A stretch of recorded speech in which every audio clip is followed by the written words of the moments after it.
Boa tarde a todos. Hoje, dia 18 de setembro de 2021, inicia-se mais um estudo da Revista Espírita. Lembrando que estamos estudando o ano de 1860 da Revista Espírita e esse é o nosso 18º encontro. Já estudamos os anos de 1858 e 1859, que estão disponíveis em nosso canal do YouTube, que vocês conseguem localizar bem facilmente, adentrando em nosso site www.obreirosdosenhor.org.br. Na semana passada, nós entramos na parte de variedades da Revista Espírita, né? Kardec era muito metódico, ele gostava de organizar ali de forma analítica a revista, mas obviamente que, dada tantas comunicações e tantos espíritos diferentes, alguns assuntos, né, seriam meio difícil de catalogar, e aí Kardec colocava como variedades. E na sequência de hoje, Kardec vai colocar para nós ditados espontâneos, né? Então, não são comunicações longas, são comunicações curtas, mas com grande teor de conhecimento, né? Que nós vamos ler e estudar no dia de hoje. Então, com o primeiro tema, ele vem tratar sobre o anjo das crianças. Pereira, poderia ler para nós, por gentileza? Posso sim. Então vamos dando continuidade, vendo aqui essa parte aqui do Anjo das Crianças. Então o texto diz assim: meu nome é Micael. Sou um dos espíritos prepostos à guarda das crianças. Que doce missão! E que felicidade proporciona a alma. Perguntais se me refiro à guarda das crianças? Mas não tem duas mães? Anjos bons propostos a essa guarda? E por que ainda é necessário um espírito para dela se ocupar? Então, não pensais que não tem uma boa mãe? Infelizmente, não as há. E muitas. E não terá a própria mãe a necessidade de ajuda algumas vezes? Quem a despertar em meio do seu primeiro sono? Quem a faz pressentir o perigo? Quem agita e alivia? Quem faz pressentir? Quem agita e aliviá-la quando o mal é grave? Nós sempre, nós que devíamos a criança travessa, desviamos a criança travessa do precipício para onde corre.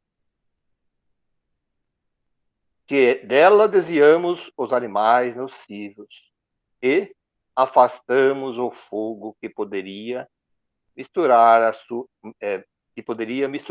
a seus cabelos louros.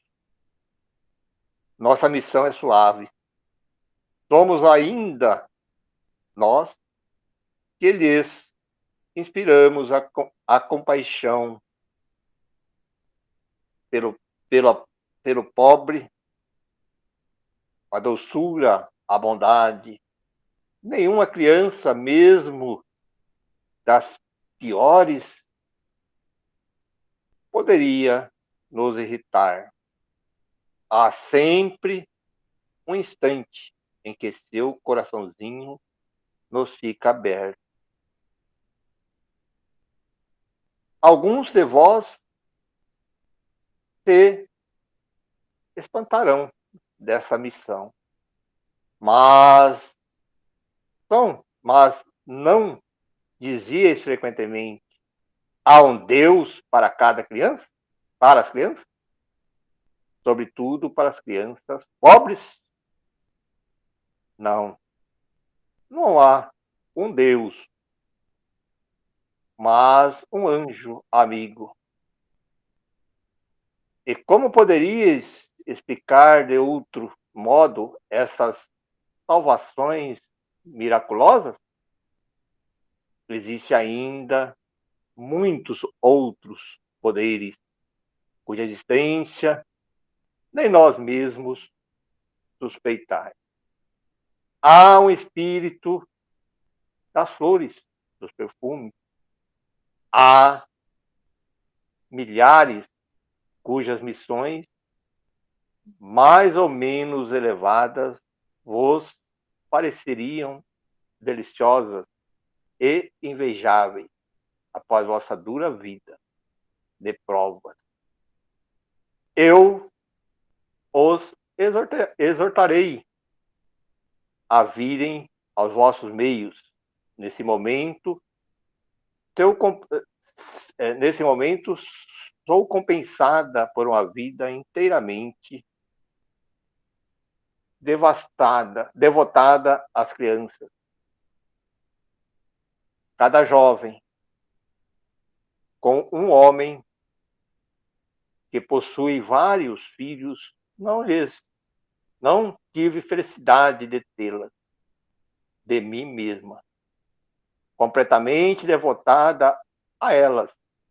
Deus e bons e soberano Senhor concedeu-me, por sua guarda, crianças. Eu repito, doce santa missão, cuja influência as mães aqui presentes não poderiam negar. Adeus, vou à cabeceira dos meus pequenos protegidos. As horas do sono, a minha hora, e é preciso que visite todos esses olhinhos fechados. Fica sabendo que bom anjo que veio por elas, não é uma alegoria, mas uma verdade. Interessante que aqui já é um outro texto. Mas interessante essa questão do anjo da guarda, né? Porque ela é uma. Eu não sei nos evangélicos, mas no católico eu sei que tem bem forte essa questão do anjo da guarda. E no espiritismo, como que a gente enxerga isso, Pereira? Ele é um espírito evoluído? É um espírito mais ou menos evoluído? Como é? Então, essa questão dos vamos dizer assim, os espíritos protetores, né, que a doutrina espírita deixa bem claro que existe aqueles espíritos protetores de famílias, existe aqueles espíritos protetores individual, que todos nós temos um espírito que tem essa incumbência de nos guiar, de nos orientar, né, quando a gente reencarna. E ele fala também desse espírito, como disse lá, de cidades, de regiões. Então, eu acredito ali que ela está falando de uma maneira figurada, mas deva sim existir espíritos incumbidos, né, de atuarem como protetores de crianças, né, de um determinado número de crianças, né, porque ela nessa idade frágil. Então, deve existir sim esses espíritos. Aí ela fala aí, porque ela provavelmente deve ter sido um espírito desse que foi escolhido que recebeu essa missão, como ela disse, para incumbir de proteger ou de orientar um determinado grupo de crianças. Então, eu acho que é bem por aí. Ela colocou dessa maneira figurada, porque ela pediu tanto, porque ela, pelo que entendi, ela não teve filhos e tal, pediu essa missão e foi lhe dada essa missão, né? Então, seria um espírito só, mas deve sim ter grupos de espíritos que têm essa facilidade, essa incumbência de atuar, né, como proteção das crianças. Então, esse anjo seria o espírito protetor nosso ou seria o mentor? Qual? Não, veja bem, existe uma diferença. Existe, quando a gente fala protetor, proteger, na verdade, o Kardec coloca bem claro do anjo guardião, ou um espírito que tem incumbências de determinadas regiões, né? Então, o nome pode ser protetor, mas é um espírito que tem essa incumbência de orientar, de proteger, de auxiliar, né? Claro, tudo respeitando alguns critérios, né? Encarnatórios. Então, a gente fala assim, o mentor. O mentor pode ser que nós temos vários mentores. Tem um mentor, por exemplo, que nos orienta sobre certas questões, por exemplo, nos trabalhos, mediúnico, quer dizer, né? Mas tem sim um, ele deixa bem claro que cada um de nós temos um que é individual. E ele cita também lá no Livro dos Espíritos os espíritos protetores desses grupos, né? Ele não fala especialmente de criança no Livro do Espírito, mas ele fala, que ele está citando aqui agora aqui, porque ele também, não sei se ele vai explicar depois, mas que ele também abre essa possibilidade dentro daquele leque que ele fala, né? Ele fala lá de famílias, de cidades, de regiões, né? Ele deixa bem claro lá no Livro dos Espíritos sobre esses tipos de espíritos guardiões, ou seja o nome lá que nós damos, né? Ele coloca no nome de espíritos, acho que é guardiões mesmo o nome que ele dá ali. Na verdade, Kardec chega a usar um termo que era já de outras religiões, né? Que é anjo da guarda, né? Anjo da guarda, isso. Ele fala, né? Assim, é um espírito protetor mesmo, né? Então é interessante que aí tem uma parte que ela diz, não é Deus, é que não é Deus diretamente, né? Mas é através do espírito, claro, né? Deus age através das suas criaturas, né? E então todos, né? Como o Pereira disse, não são só as crianças, na verdade todos nós temos, né? Claro que a criança, como ela tem menos capacidade de se proteger, então essa ação vai ser muito mais visível, né? Muito mais intensa, né? Mas todos nós temos, né? Eu li em alguma vez, em algum artigo, daí se eu tiver errado ou vocês discordarem, me falem, que daí, se eu tiver errado, eu não quero fazer um segundo comentário sobre o que eu vou falar. Mas que os anjos protetores, eles não seriam seres elevados, né? Seriam seres, assim, com conhecimento um pouco maior, que nos ajudam ali na intuição, de repente, alguma coisa, para que a gente tente se manter com aquela programação que nós fizemos lá no plano espiritual. Seria mais ou menos isso. Então, aí também, de novo, é a maneira de interpretação. Ele deixa bem claro lá, inclusive, dos espíritos, ele fala assim, se você não vai colocar eu estou colocando aqui um exemplo meu, que eu não sei no texto, você não vai colocar para atuar como um guia, um protetor, uma criança, um filósofo lá de altura, para colocar uma pessoa do nível daquela criança. E assim como os espíritos. De acordo com o estágio evolutivo daquele espírito que está encarnando, ele vai ter um espírito que vai guiá-lo, que vai estar no nível dele, entendeu? Porque não vai poder ser inferior àquele espírito que está aqui, porque senão como que ele ia orientar alguma coisa? Então, se o espírito está nos primeiros estágios encarnatórios, no modo mais primitivo, não precisa necessariamente espíritos super evoluídos. Espíritos que é mais evoluído que aquele, que coube com essa missão, para ele também é um aprendizado ali, para orientar e guiar aquele espírito que está estagiando aqui no mundo terreno. Então, para mim também isso é bem claro, não é o grau de evolução desse protetor, o anjo da guarda, né, o individual, desde o nome que nós queremos colocar, ele vai ser muito bem relacionado ao grau evolutivo do espírito que está aqui no terreno. Claro, você vai pegar um Chico Xavier, vai vir um espírito que veio ali para guiar ele, ou um espírito que veio com certas missões especiais, um espírito que tem aquela capacidade que aceita aquela incumbência. E ele fala, inclusive, que alguns espíritos acompanham famílias, acompanham a individualidade por várias e várias reencarnações, porque ele se interessa, ele aceita aquela missão e vai acompanhando. Até que ele chega no grau evolutivo, que daí ele fala, agora eu não tenho essa condições, agora vai ser um outro. É como a escola, né? Você no primário, você tem o professor do primário, aí vai para o segundo grau, para a faculdade, e aí cada um você vai ter um nível de mestre, vamos dizer, E você vê que na mesma vida, dependendo da evolução da criatura aqui, pode vir um outro mentor. Inclusive, como você citou o caso do Chico, né? O Emmanuel se aproximou dele depois que ele já tinha um certo nível, estava começando já na psicografia, aí o Emmanuel veio, antes era provavelmente outro espírito, né? E aqui nesse caso você vê que, como tem a ver com a vontade do espírito mesmo, né? Porque ela tinha vontade de ajudar uma criança porque ela não teve filhos quando estava encarnada. Então, também não dá para saber se quando essa encarnada estivesse mais de uma certa idade, talvez ela passasse para outra, né? E ela fosse assumir uma outra criança. E ia depender da vontade de cada espírito, né? Eu penso que Então, não é uma coisa rígida, assim, pode seguir a vida toda, mas pode ser só um período e depois passar para o outro, né? e nós podemos também ter, que nem você disse, assim, a literatura fala sobre isso também. Por exemplo, a pessoa começa a desenvolver a mediunidade. Vem aqueles espíritos especificamente para aquilo, junto com aquele espírito que tem mais afinidade, que está guiando lá, mas aí ele falou, ó, essa parte aqui é eu que vou acompanhar. Ele acompanha especificamente, que nem você disse, aquela fase de desenvolvimento daquele ser que está encarnado aqui, né? Ah, está desenvolvendo mediunidade. Vem um espírito que vai ficar encarregado daquilo, né? De ajudar a Sim, até desenvolver. porque, como tem o livre-arbítrio do encarnado, né? Ele poderia não querer desenvolver a sua mediunidade, por exemplo. Aí não ia ficar o Emmanuel esperando desde que ele era pequenininho ali, perdendo tempo, né? Até chegar. Então, precisou que ele passasse por certas dificuldades, né? E tal, até que ele tomou a decisão de realmente desenvolver a sua mediunidade, aí o Emmanuel se aproximou.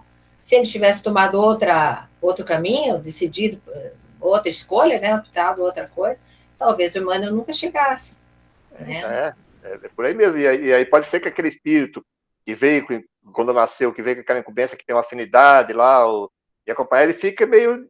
Não se afasta, ele fica ali orientando em outro sentido e tal, mas fala, não, agora não é comigo, né? Porque eu não tenho essa capacidade, não tenho essa especialização, essa especialidade de atuar nisso. Assim como você disse, na parte da criança. Poxa, veio ali, mas aquele espírito que é criança, ele vai ficar ali protegendo. Eu falo, não, mas é melhor que venha um espírito que atua como isso, né? Que gosta disso, que faz isso. Né? Para mim, faz muita lógica isso, né? E a literatura diz assim também, né? Com certeza. Não, faz bastante lógica, eu concordo com tudo que vocês falaram, né? E é interessante, então, eu posso fazer meu comentário seguinte, né?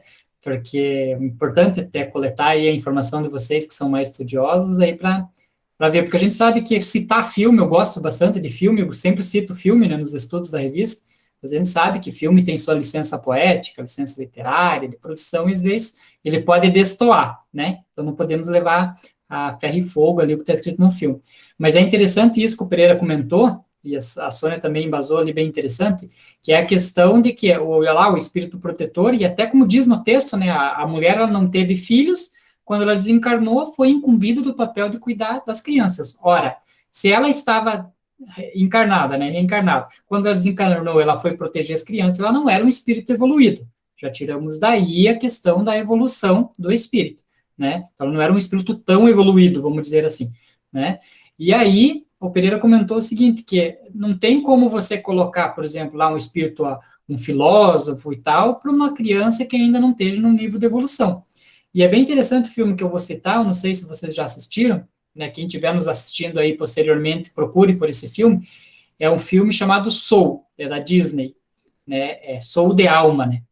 E nesse filme ele conta a história de um espírito que era a criação 22 de Deus, vamos dizer assim, né? Então Deus foi fazendo os espíritos e era a criação 22, e ela nunca quis reencarnar, ela queria ficar no plano espiritual porque queria ficar lá, né? E aí vários espíritos protetores tentaram convencê-la a reencarnar, né? Dentre eles Mahatma Gandhi, Madre Teresa, Abraham Lincoln, e ela não aceitava nada.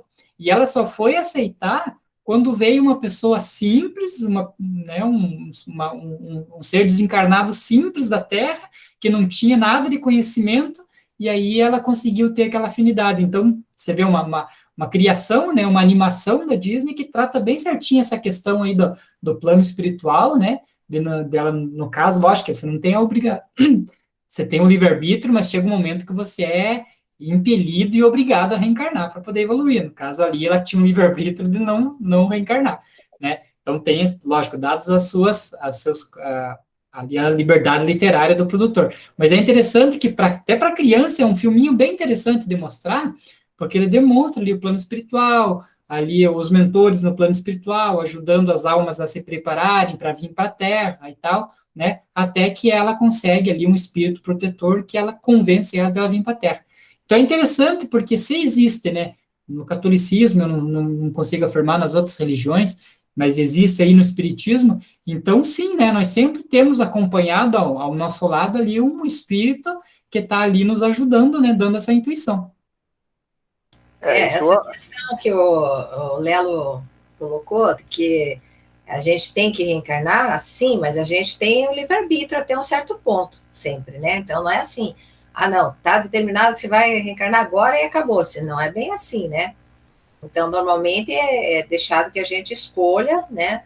A gente sente a necessidade e quer, porque quando a gente está no plano espiritual, a gente tem outra visão, né, do mundo aqui, a gente sabe que precisa para poder evoluir, para ficar com aqueles espíritos que são mais elevados que nós e que são, às vezes, fazem parte da nossa família espiritual, e a gente não tem nem como ficar perto porque a gente está atrasado, né, digamos assim, está mais denso, e eles estão lá com tarefas muito mais elevadas, então a gente sente essa necessidade de evoluir para poder ficar com as pessoas, né, com os espíritos que a gente ama, né, mas se o espírito achar que não, ou tem medo, ele pode ir protelando até um certo ponto. E isso acontece, está na literatura espírita isso, né? Que alguns têm receio mesmo. E, inclusive, muitas vezes eles vêm, programam tudo, e vêm encarnar, e quando estão... o corpo deles está sendo gestado, vamos dizer assim, né? Eles podem, ainda alguns desistem. Então, isso é um dos motivos do aborto espontâneo, por exemplo, né? Então, ele desiste da ideia e larga tudo, né? Digamos assim. Então, veja que a gente tem muito livre-arbítrio, né? Só que cada escolha a gente vai colher a consequência, né? Então, fica bem claro mesmo, que você colocou ali, que essa compulsória mesmo aí, que diz que em alguns casos é compulsória, mas isso aí é no extremo, quando demora várias e várias oportunidades, né? Para ser assim, compulsória, que os espíritos vão decidir que você vai. Então, normalmente, de acordo com o grau evolutivo do espírito, ele sempre tem algumas escolhas, né? Ele tem de acordo com o grau evolutivo dele. Aqueles que já estão mais evoluídos, já moralmente falando, vai ampliando cada vez mais as opções de ele escolher mais coisas, né? Então, ele pode escolher que tipo até que planeta, tanto é que, na verdade, nós estamos aqui na Revista Espírita mesmo aqui, que reencarnou um espírito que ele não deveria reencarnar aqui, mas ele pediu, queria vir, Deus permitiu que ele reencarnasse na Terra dele. Então, foi aceita a vontade do espírito, né? Por mais que foi um fracasso. Lembra aquela história do menino lá, que nós já lemos aqui? Quer dizer, então, isso demonstra bem o que a senhora falou. O espírito tem, né? Pelo menos para ele depois falar, pô, tá vendo? Você tentou, uma experiência teve nisso aí, um aprendizado ele teve. Nem que ele tenha que falar assim, não é retrogredir, mas voltar ao nível adequado para ele, que ele não vai retroagir, ele vai apenas adequar as reais necessidades dele. Mas ele falou, tá vendo? Você ainda não está pronto. E aí, às vezes, acho que o próprio espírito depois conclui, né? Fala, puxa, realmente, eu tenho que passar por outra experiência aqui para mim aprender. Então, aí é o que eu acho a grandeza disso, né? A escolha, né? E as consequências. Porque senão nós seríamos um robô. Se os espíritos escolhessem, nós chegasse aqui, onde estaria, né? Onde estaria o mérito nosso, né? Dos nossos esforços. Então, ele dá essa prerrogativa. Até um ponto, né? Ele fala, vai deixando reencarnar, até mesmo os bandidos aí, esses fazem essas atrocidades aí. Vai permitindo, até um ponto, falou, opa, agora ultrapassou tudo, então tá na hora agora de você ir, né, meio compulsoriamente, tem muita escolha, né? Mas...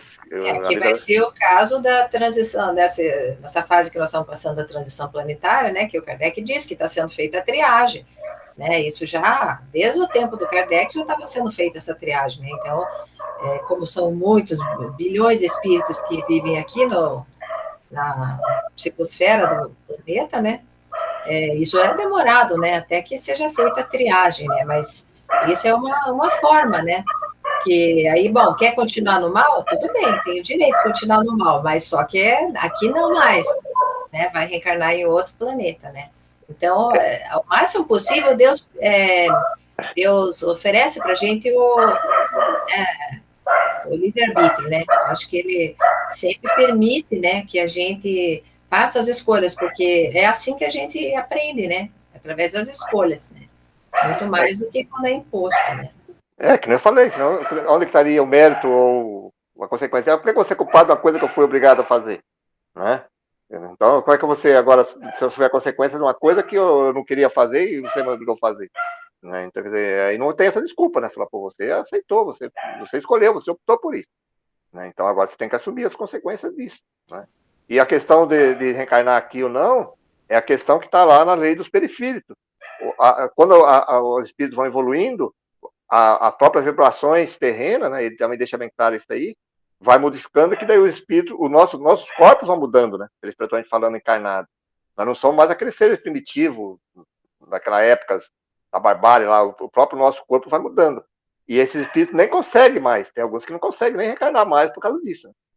Porque a psicosfera, se eles têm que tirar da psicosfera, né, os fluidos ali para fazer formar o seu perispírito, aí dali a pouco já não tem mais aquela energia densa ali, ele já está totalmente desconectado, né, da energia do planeta. Mas a gente vê que isso ainda vai demorar muito, né? No nosso planeta aqui, pelo que a gente vê da atualidade, ainda vai demorar muito esse tempo de triagem aí, né? Porque ainda a psicosfera está muito densa ainda, né? É verdade.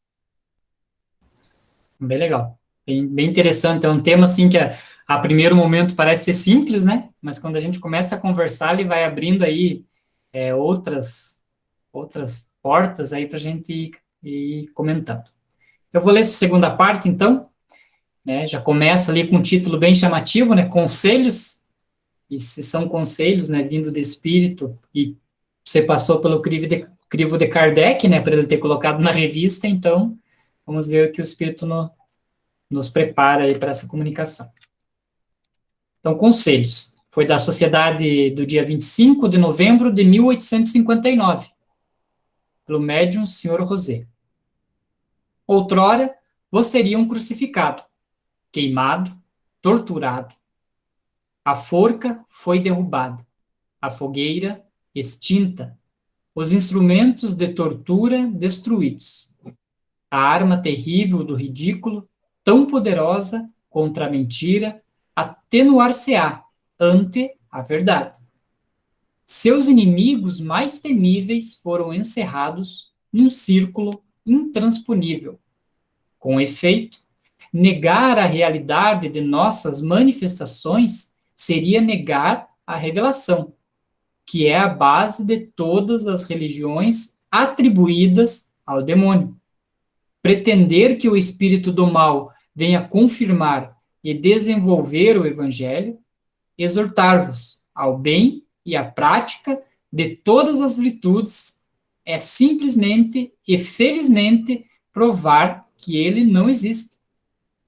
Todo reino dividido contra si mesmo perecerá. Restam os espíritos maus. Jamais uma árvore boa produzirá maus frutos. Jamais uma árvore má produzirá bons frutos. Nada de melhor tendes a fazer, senão responder-lhes o que respondia o Cristo aos seus perseguidores, quando formularam contra ele as mesmas acusações. E com ele, rogar a Deus que os perdoe, pois não sabem o que fazem. Espírito de verdade, olha aí, um espírito de verdade. Você não dá nem para comentar, né? Porque... Não dá para comentar, mas dá para fazer uma observação, né? Não dá para discordar, né? Discordar não dá. Mas dá para fazer uma observação aqui, que isso que foi um dos pensamentos que eu sempre tive, né? Então, aqui, ó, que ele diz assim, ó, com efeito, negar a realidade de nossas manifestações seria negar a revelação. É verdade, né? Porque a gente pega, né, nas religiões aí que tem a ressurreição aí como sua pedra fundamental, existe uma dificuldade imensa de explicar vários outros fenômenos, várias outras passagens da Bíblia, porque a Bíblia é categórica em aceitar a reencarnação, não é? Então, essa questão da ressurreição aí, que os pregas aí que ficariam aguardando e que um dia todos aqueles retornariam, isso para uma pessoa que hoje no nível nosso intelectual não tem realidade. Como que onde que caberia todo mundo, né? Vamos dizer assim, pegar todas as gerações, né? Eles pegam isso, que você ficaria ali meio dormindo, ficaria no estágio ali, aí um dia todo mundo retornaria, né? Ressurgiria de novo no mesmo corpo daquela época e tal. Mas, e outra, como que nós íamos conviver, nós mesmo hoje, a nossa civilização hoje, moderna, com toda essa tecnologia que nós temos aqui, com pessoas dos primeiros séculos, né? Não tem sentido, né? A lógica, isso cria realmente a pessoa não acreditar, né? Porque, pô, não faz sentido isso. Então, a ressurreição colocada dessa maneira não tem sentido nenhum, e pior que pregam mesmo, né? Ah, não, nós ficamos aguardando o dia do juízo final, onde que separamos os bons dos maus, e aí os bons herdarão a terra e os maus serão levados para o inferno ou para outro lugar, né? É isso que é mais ou menos a ideia deles, né? E teria que ser dia do juízo final, onde que todos aqueles que morreram já, né, e seriam separados. Puxa, mas, né? Eu acredito que essa palavra ressurreição talvez até quisesse dizer reencarnação numa época bem lá para trás. Só que depois, como rejeitaram essa ideia da reencarnação, resolveram fazer uma fantasia em torno disso, né? Que a pessoa voltaria no mesmo corpo, porque isso não tem lógica, né? Acho que nunca houve lógica. E como na época de Jesus já se falava em ressurreição, e Jesus já comentava sobre nascer de novo, tem aquelas passagens, né, que no Evangelho segundo o Espiritismo comenta, quando ele trata do Elias, né, então, quem foi Elias e tal, de verdade o Elias já veio, ninguém se deu conta, né, e tal, e aí os discípulos perceberam que ele estava falando do João Batista e tal, né? Aquela passagem. Então, você vê que ali já era uma ideia comum de que havia reencarnação. Né? Então, eu penso que é uma questão de palavras e que foi, então, se deturpando durante a história, né? Durante a caminhada, assim, da humanidade, né? Então, talvez lá naquela época de Jesus já alguns entendessem o que seria uma ressurreição, enfim, não importa a palavra, mas que havia, né, tinha um pouco dessa ideia, né? Então, parece que alguns entendiam, outros não, porque aquele outro lá, que era sacerdote do templo, lá, foi conversar com Jesus, Jesus disse, mas você é doutor da lei e não conhece sobre isso? Quer dizer que aquele ele ainda não entendia muito bem sobre isso, né? Então, não era um tema, assim, muito difundido entre as pessoas, né? Mas alguns já tinham essa noção, né? Pelo menos eu penso que Jesus devia pregar isso, né? Porque os apóstolos entenderam o que ele queria dizer, né? Não tem também a passagem de Nicodemos, né? Que ele questiona Jesus, como que seria, e ele falou... Então, essa aí que eu disse, que daí ele fala, mas você é doutor da lei e não sabe? Né? Sofreu entender, mas como que um homem adulto vai voltar a nascer de novo, vai voltar para o ventre da sua mãe, né? Então, mas é aquela questão até nos próximos, provavelmente hoje não vai dar tempo da gente estudar, mas nos próximos textos vai ter uma parte aí que se chama parábolas, né? Pensa como foi difícil, né, para Jesus, a questão de passar um ensinamento, se hoje já é difícil nós explicarmos o espiritismo, né, para a parte da reencarnação, para algumas pessoas, imagina Jesus tentar explicar isso há 2000 anos atrás, né? Tinha que ser em forma de parábolas mesmo, e olha lá, a pessoa não compreendia mesmo, né? Primeiro porque não tinha escrita assim que nem hoje. A escrita era muito precária. Uma palavra poderia significar, ter vários significados. E como não tinha, que nem hoje temos gravadores e filmagem, naquela época não existia. E ali, aquilo ali tinha que ser transmitido para outras gerações, né, para frente. E qual que é a melhor maneira de fazer isso? Eu sempre gosto de dar essa comparação. Quando você fala em parábola, conta a história, é como a gente está contando uma piada. Você pega uma piada, ela tem um fundamento, né? A pessoa dá risada ou não. Mas aí, outra pessoa vai contar, ela pode mudar lá os personagens, lá, tudo lá, mas aquela essência não, né? Não perderia a piada. Então é assim mesmo que é da parábola. A pessoa pode mudar alguns personagens aqui, que veio, o filho, não sei o quê, mas a essência que ele quer colocar não perde, porque aí a parábola tem essa facilidade, né? E o outro vai contando de geração para geração, aí ele vai dizer, olha, existia um homem assim, assim, e vai, mas ele vai sempre chegar naquela essência moral ali, né? Aquela parte moral, cada um, de acordo com seus costumes, pode dar uma mudança, né? Para ficar mais fácil daquelas pessoas que ele está falando entender, mas jamais, né, não poderia mudar a essência, né, moral da história, né? Então, a maneira de colocar isso, para mim, na minha opinião, foi principalmente por causa dessas questões, né? De se passando para gerações e gerações falada, né? Sobre a questão de comunicação, até hoje nós estávamos conversando um pouquinho no nosso estudo que nós fizemos de manhã, quando nós estamos na questão do magnetismo, a dificuldade está lá no texto, inclusive foi colocado por Jacó no livro, sobre a questão lá de o que você fala e o que o outro entende, né? O importante não é o que você fala, o que o outro entende. Então, hoje eu acho que eu aqui, caindo nesse ponto aqui, para nós espíritas, a comunicação ainda é muito falha. As pessoas falam bonito, falam bem, mas será que a outra pessoa que está do outro lado está entendendo, né? Dessa maneira? Então, nós temos que ter essa humildade de prestar, se aquele que está ouvindo lá, quem está lá do outro lado, nós estamos fazendo um estudo aqui agora desse espírito, nós temos que ter esse cuidado também de saber que a outra pessoa que está ouvindo isso vai entender. E para nós é fácil. Para nós é lógico, nós somos espíritas, usamos alguns termos aí, sofisticados e tal, nós falamos com muita naturalidade. Mas e o outro? É que nem nesse ponto, eu também concordo, porque a forma mais comum, né, da doutrina espírita difundir os seus ensinamentos é através de palestra, né? E aí a gente fica, como o Pereira disse mesmo, na dúvida o quanto as pessoas assimilam daquela palestra, né? Ao passo que se você fica comentando, então a pessoa vai abrindo um pouco mais a cabeça, né? Porque cada um vai entender aquilo que ela tem dentro de si, né? Só aquele ponto. Agora, se o outro já vai trazendo outras informações, aí a pessoa vai, puxa, então é mais isso, vai abrindo mais, né? Eu acho que sempre, né, grupo de estudo, ou assim, esse tipo de estudo como nós estamos fazendo assim, comentando e tal, é muito mais produtivo para todos os níveis de entendimento, né? Porque você pensa, eu já sei tudo, mas quando você vai conversar com outras pessoas, você vê que, na verdade, o outro veio do outro aspecto, aí vai acrescentando, né, outras ideias, outros detalhes que você não tinha se dado conta, né? Então, só ouvir passivamente uma palestra, a produtividade, eu entendo que é muito baixa, né? Vamos voltar no tema que falamos aqui agora, que era da ressurreição, né? Então, você vê que naquela época mesmo, para nós aqui agora que estudamos, fica bem claro que a Sandra colocou lá que Jesus estava se referindo a esse termo como a reencarnação, voltar, né? Mas você vê, primeiro existia a dificuldade da palavra, da tradução, foi colocar aqui, e lá naquela época já houve a divisão, né? Grande parte das pessoas entenderam dessa maneira que Jesus colocou, e aquelas outras que eram muito dogmáticas e tal, seguindo, não tem essa possibilidade, que não permite, que não sei o quê, e seguiram, e vê até hoje isso aí ainda assim, né? Então a pessoa que está nos ouvindo muitas vezes, fica ouvindo e fala, não, mas agora isso não pode.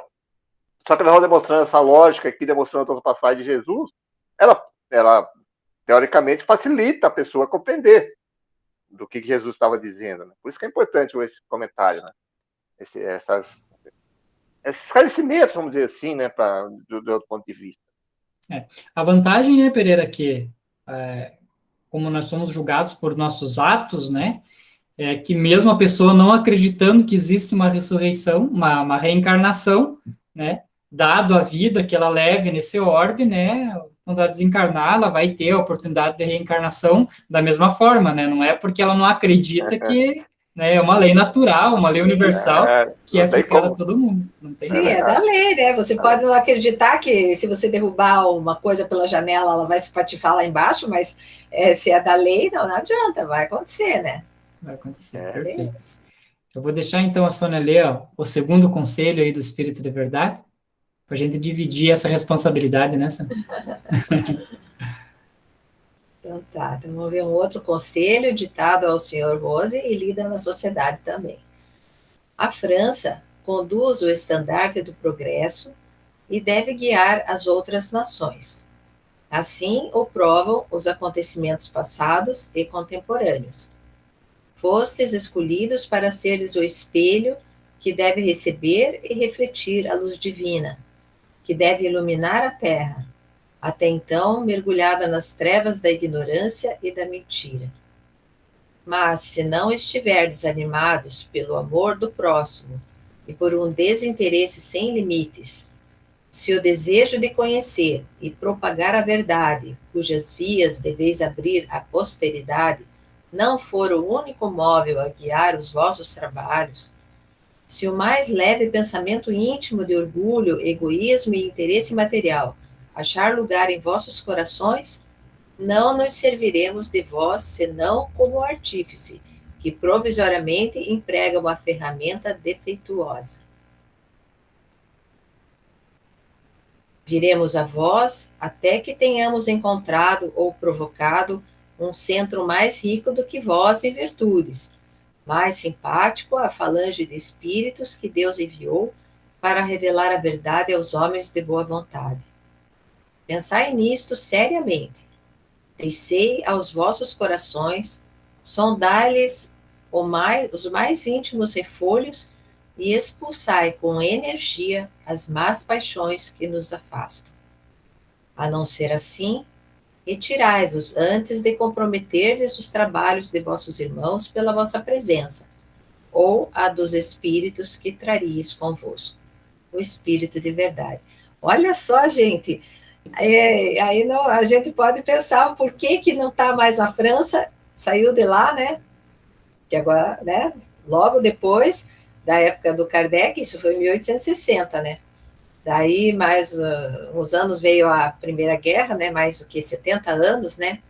70, 80 anos, veio a Primeira Guerra, depois veio a Segunda Guerra, e aí acabou sendo aqui no Brasil a fonte maior do espiritismo, né? Então, quem somos nós para julgar, né? Mas de alguma forma, na visão espiritual, a Europa não serviu mais como centro que tivesse essas condições que ele está citando ali, para que viessem a, né, prosseguisse essa revelação, né, esse conteúdo espírita e tal. Então já saiu de lá, não sei se por causa das guerras ou por causa da mentalidade, mas as pessoas de lá, a gente vê, atualmente a Europa se tornou extremamente materialista, né?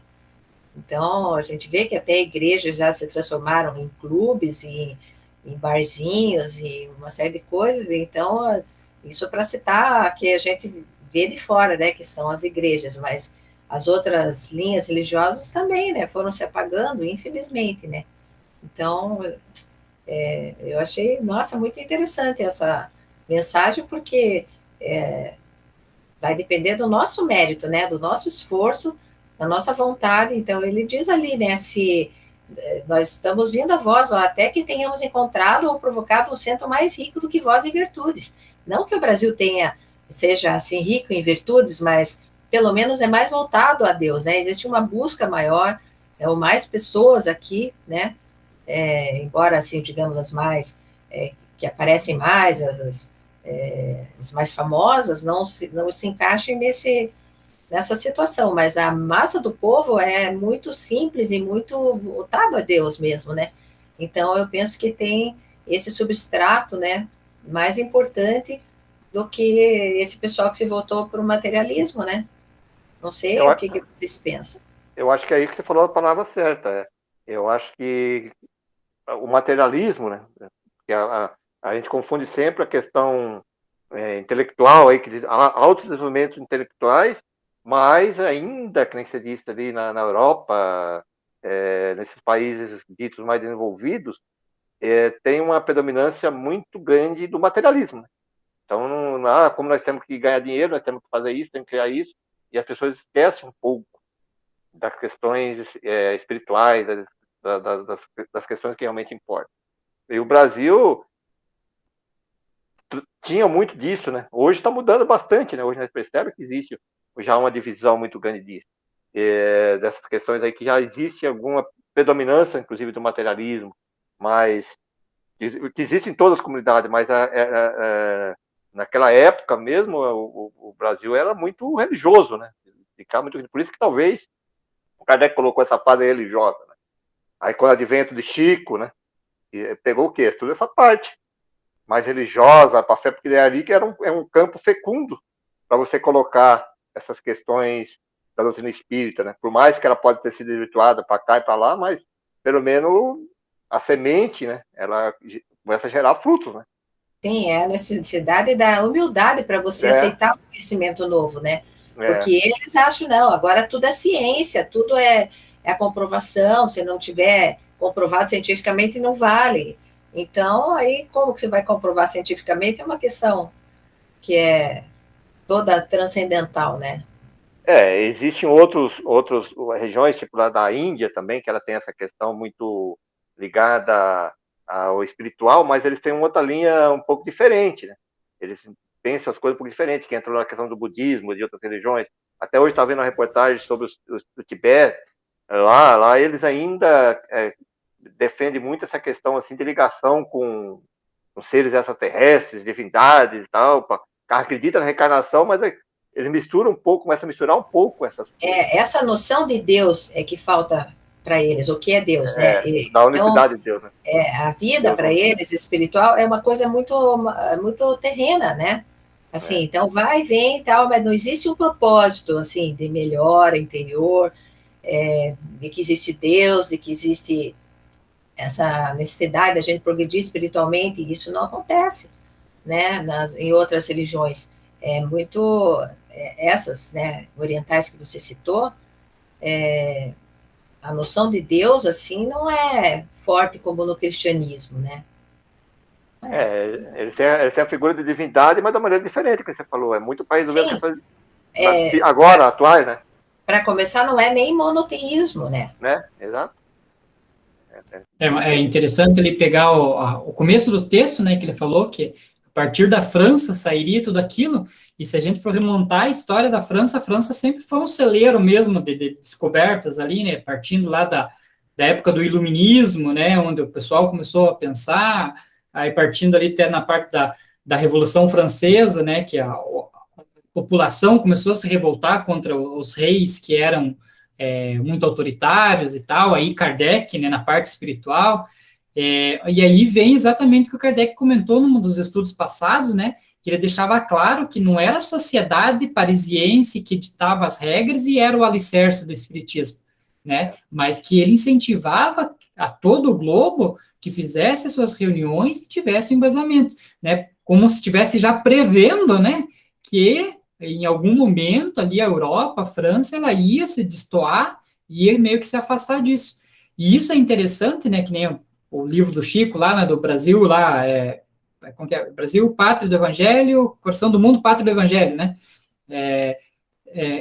O interessante é que quando as coisas precisam acontecer, ela não vai escolher, só porque começou na França, vai ter que ser sempre na França. Ela vai migrando, né? E da mesma forma, nós aqui no Brasil, né, se a gente começar a permitir tais liberalismo das coisas como a população está querendo incitar, né, a diminuição da família, a questão de aborto, a questão de gênero e tal, eu acredito que provavelmente também nós vamos acabar sendo não abandonado, mas a espiritualidade vai começar a escolher um outro local que seja mais suscetível aos ensinamentos corretos de Deus, né? Sim, com certeza. Só que atualmente no mundo tá difícil, hein? Achar um lugar tá difícil, porque os locais onde isso não acontece, eles têm um mal maior, né? Que eles têm, por exemplo, não tem essa ideia de Deus único, né? Porque aqui o que a gente vê, pelo menos na minha visão, é assim: o povo, a grande maioria, ela é tranquilo, né? Ele valoriza a família, valoriza as leis de Deus. Claro, isso não significa que ele consiga, né, se tornar cada vez melhor, ou seja, uma pessoa, mas existe um esforço, existe um cultivo da humildade, dos bons valores, né, mas existe o mal, né, que, claro, o mal é personificado em outros seres humanos, né, que estão ali, que até servem de prova para nós, né? Então, nessa fase de transição planetária, nós estamos tendo um confronto maior com o mal, né? Muito ostensivo, de uma forma mais ostensiva do que eu acho que jamais houve, né? Então, todas as paixões negativas estão vindo muito intensamente, assim, assediar, para ver se a gente realmente é firme e continua no bem, né? Então, é a forma que eu entendo, assim, né? Então, para fazer essa triagem, preciso passar na prova final, né? Que é essa dificuldade mesmo, né? Então, existe todo o assédio de enriquecer com facilidade, passando a perna nos outros, de cair na sensualidade, ou isso, uma série de coisas, né? Facilidades, aborto, etc., drogas e um monte de coisa. Então, vai caber a cada um ser firme e não cair em todos esses tipos de tentações, né, como chamavam antigamente, né, que não deixa de ser mesmo, né, isso aí é uma prova para nós, né, então eu penso, e na Bíblia diz isso, né, que aqueles que persistirem até o fim serão salvos, né, a maneira de dizer salvos quer dizer, passam na prova, né, então eles vão continuar aqui, né, porque de acordo com Jesus, os mansos herdarão a terra, né, e os outros vão ser banidos, né, porque tem que começar em lições mais duras lá no outro planeta, né? É a forma que eu vejo.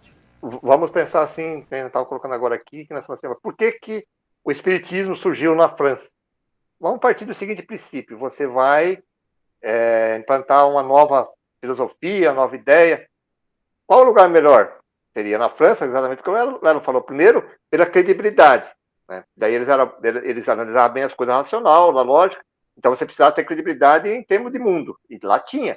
E quando surgiu lá, ela teve essa credibilidade. Poxa, é na França, é o Kardec, que era Hippolyte Léon Denisard, e todo aquele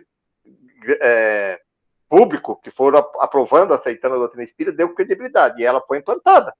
No início era até da elite, né, Pereira? Da elite, exatamente. E tinha que ser assim. Senão não teria, não vingava. Por exemplo, você vai fazer um negócio desse, vai colocar lá na Índia, ou colocar aqui no Brasil, ou na África. Como que ele ia pegar? Porque o povo não teria credibilidade. Já existiam, aqueles povos já existiam questões espirituais muito enraigadas neles, culturalmente, que dificilmente isso ia pegar. Como surgiu lá, ela foi se expandindo, porque, opa, veio da França, olha, está acontecendo isso. E tem até hoje uma lógica muito grande, então ela implantou. Aí você precisa o quê? Você precisa experimentar ela, testar ela, implantar ela. Qual que é o melhor lugar? Um país onde que tem bastante religiosidade, que a pessoa é humilde ali, você implanta aqui e traz os espíritos para cá, aqueles que necessitavam colocar, para fazer isso. E isso está lá no Kardec, coloca isso, os espíritos colocam isso lá no livro. E chega lá aquela outra fase agora, depois, que seria a fase já, vamos dizer assim, definitiva, onde que religaria todas as religiões, né, que teriam uma... Então, isso está longe ainda, muito longe ainda, mas ela foi realmente experimentada e testada aqui no Brasil. Veio aqui, colocou, e como existia essa diversidade grande, aceitou e está aí hoje. Agora, a ideia é isso expandir para o mundo, né? Chegar da maneira onde que ela vai virar como é a proposta, né, dos espíritos, no Kardec, eu acho que a gente vai chegar a isso, de não de ser uma religião, mas de religar as religiões para ela, né, pela lógica, pelo sentido. Isso a gente vê algum aspecto, assim, que essa aceitação já nos meios religiosos, né, a própria Igreja Católica aceita muito, não a Igreja, mas os católicos em si aceitam, os evangélicos, alguns aceitam, né, então vai pegando essa lógica. Quanto tempo vai demorar para chegar a essa última fase, que é da regeneração? Ninguém sabe, né? Mas para mim tem muito sentido isso, né? Essas fases. E tem que ser assim, né? Não tem outro jeito. Vou ler aqui o último trechinho, só para a gente terminar, então, o estudo de hoje. Como eu tinha comentado, né, são textos curtos, mas são tão carregados de ensinamentos, né, que a gente leu apenas 10 slides, né? Então, é muito carregado de conhecimento. Então, esse último trechinho aqui que a gente vai conseguir fazer hoje, né, ele fala sobre a ostentação. E foi numa reunião do dia 16 de dezembro de 1860, pelo médium senhorita Hue. Deve ser 1859, né? Aquele exemplo. Vamos ver. Talvez tenha algum erro na revista lá. Porque nós estamos em abril de 1860, né? Daí não daria certo. Mas vamos lá. Numa bela tarde de primavera, um homem rico e generoso estava sentado em seu salão, sorvia, feliz, e perfume das flores de seu jardim, ou perfume de flores de seu jardim. Enumerava, complacente, todas as boas obras que tinha praticado durante o ano. A essa lembrança, não pôde deixar de lançar um olhar quase desprezível sobre a casa de um de seus vizinhos, que não pudera dar senão módica moeda para a construção da igreja paroquial. De minha parte, disse ele, dei mais de 1000 escudos para essa obra pia. Deitei negligentemente uma cédula de 500 francos na bolsa que me estendia aquela jovem duquesa em favor dos pobres. Dei muito para as festas de beneficência, para toda sorte de loterias, e creio que Deus me será grato por tanto bem que fiz, Ah, e esquecendo uma pequena esmola que dei há pouco tempo a uma infeliz viúva, responsável por numerosa família e que ainda cria um órfão. Mas o que lhe dei é tão pouco que, por certo, não será por isso que o céu se me abrirá. Tu te enganas, respondeu, de repente, uma voz que lhe fez voltar a cabeça. É a única que Deus aceita. E eis a prova.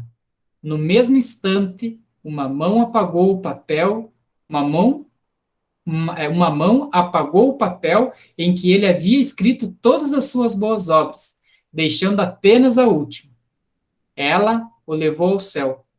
Não é, pois, a esmola dada com ostentação que é melhor, mas a que é dada com toda a humildade do coração. Joinville, M. de Loire. Acho que é assim que se pronuncia, né? Essa é Bacana, uma né? das. Bacana, né? Essa é uma das questões que várias religiões têm essa parábola aí, né? Esse texto de formas diferentes, né? E é isso mesmo, é a questão do não, que a mão direita não saiba o que faz a esquerda, né? Se A você moeda, fica, né, a moeda, fazendo obras de caridade, gritando para todo mundo, com que é publicando, tirando foto e publicando no Facebook, no Instagram, acabou, né? Você já ganhou recompensa aqui na Terra, recompensa do céu já não vai precisar vir. a gente vê muito isso hoje, né? Hoje eles usam a mídia, né? Faz um trabalho, faz um estardalhaço, que doou para todo mundo tal, para ter seguidores e tal. E aí vem lá na palavra de Jesus mesmo, lá da viúva, né? Que coloca a moedinha e o outro coloca lá e fala, ah, de qual que foi mais valor, né? Daquela uma lá que ela tirou daquilo que ela não tinha de comer para doar, né? E aí quando a gente vê lá na parte da caridade, que fala dos espíritos, e que, daquela senhora, né? Que vai ajudar as famílias pobres lá e tal, tudo, e a filha quer doar. Eu falo, não seria você que está doando, seria eu. Então vai lá, ajuda a fazer uma roupinha e tal, para ajudar as crianças, que aí você estaria aprendendo algo de você, né? Estaria doando algo teu, né? Você estaria doando dos outros.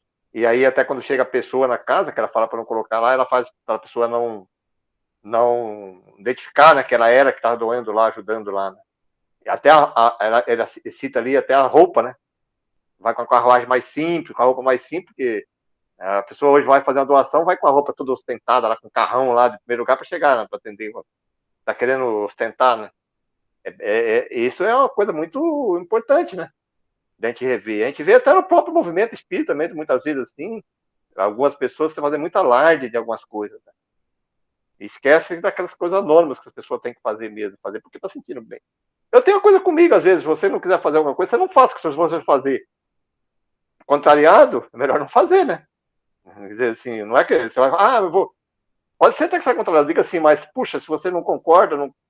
é melhor fazer uma oração, às vezes, para a pessoa colocar, do que você fazer alguma coisa que você vai ficar, putz, a vida, que não sei o quê, porque eu faço do coração, né? Que ele disse ali. Né? Não para demonstrar que foi lá, que eu estive lá fazendo, que eu fiz isso, fiz aquilo. É bem bacana esse texto. Perfeito. Chegamos, chegamos Deu no no horário, horário. Pereira. Então vamos aproveitar esses instantes para agradecer.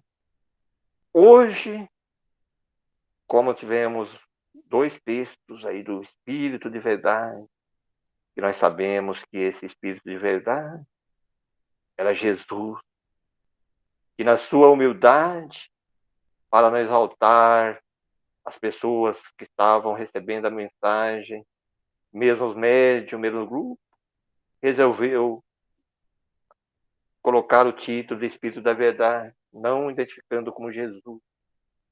Por isso agradecemos hoje ao Jesus, o Espírito de Verdade, realmente que passou para o mundo terreno e que participou ativamente desta obra, que é a doutrina espírita, que foi aqui a nós deixar. E foi assim, toda codificada por nosso querido amigo, conhecido como Kardec. Obrigado, Jesus. Obrigado a Deus. Mas vamos assim agradecendo a Deus, não como ser, mas como essa inteligência suprema, causa primária de tudo e tudo. Assim ele está sempre presente, tudo, não fisicamente, mas através das suas leis, que são soberanamente justas e boas e adequadas para cada um no seu desenvolvimento moral, intelectual. E aí, de novo, um agradecimento especial a Jesus, que vem nos desvencilhar esse véu da ignorância, para que possamos compreender as leis divinas através do Evangelho, que vai nos guiando por todos elas e todos os tempos. Obrigado a todos os amigos espirituais que nos acompanham nesses estudos, aqueles que vêm aqui com o objetivo de aprendizado, aqueles que estão aqui como nossos auxiliares, nossos guias, para nos intuir e nos ajudar na interpretação dos textos. Queridos amigos espirituais, muito obrigado. E também pedimos a todos aqueles amigos espirituais carregados do auxílio aos necessitados do mundo terreno, principalmente do nosso país, da nossa cidade, da nossa comunidade, que os nossos fluidos, as nossas energias vitais de amor possam ser incrementadas e assim utilizadas para esses tratamentos, para esses auxílios àqueles que necessitam. Oramos para os líderes, oramos para os que sofrem, para os encarcerados, para todos aqueles que necessitam da luz, do amor. Assim nos despedimos desse estudo, dessa tarde, que possamos estar aqui de volta na próxima semana para mais um estudo da Revista Espírita. Que assim seja.